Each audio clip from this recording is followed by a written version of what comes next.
Isa si Jillian Ward sa kapuso stars na natuwa sa collaboration sa pagitan ng ABS-CBN at GMA7. Sabi nga ni Mr. Felipe Gozon, wala nang network war, pamilya na talaga ang lahat. Maganda yun kasi makakatrabaho na namin ang isa't isa. Kumbaga maraming magagandang istorya ang magagawa. Saad ni Jillian sa isang interview. Kung mabibigyan ng pagkakataon, may top of mind si Jillian, kung sino sa mga kapamilya star ang gusto niyang makatrabaho. Marami. Pero ako kasi, lagi kong pinapanood si Meme Vice. Actually, nagpa-picture ako sa kanya nung GMA Gala, di ko pa napopost. Pero gusto ko siyang makawork lalo na di ko pa nata-try mag-comedy, so gusto kong i-try.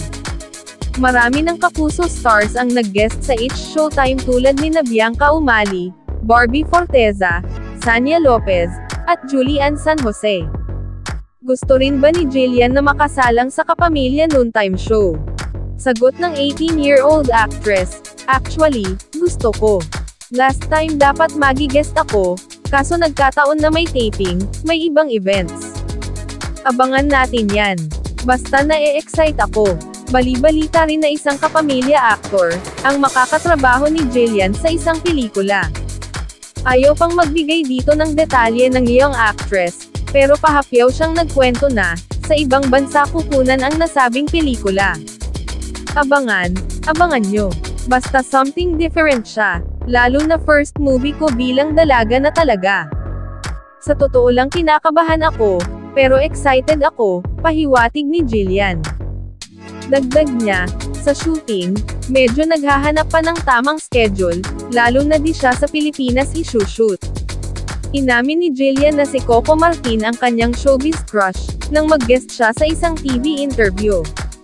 Ipinaliwanag ni Jillian kung anong mga katangian ang hinangaan niya kay Coco.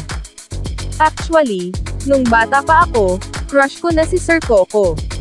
Syempre magaling siyang aktor, best actor siya. Isa pang nagustuhan ko sa kanya, direktor siya, producer siya, kumbaga lahat kaya niyang gawin. Gusto ko ring siyang makawork. Na-meet ko siya recently kasi pareho kami ng dentist. Masaya ako kasi idol ko siya. More than crush, idol ko siya kasi ang galing niyang umarte. Samantala, pinarangalan si Jillian ng Herman Moreno Youth Achievement Award sa katatapos na 71st FAMAS Awards Night.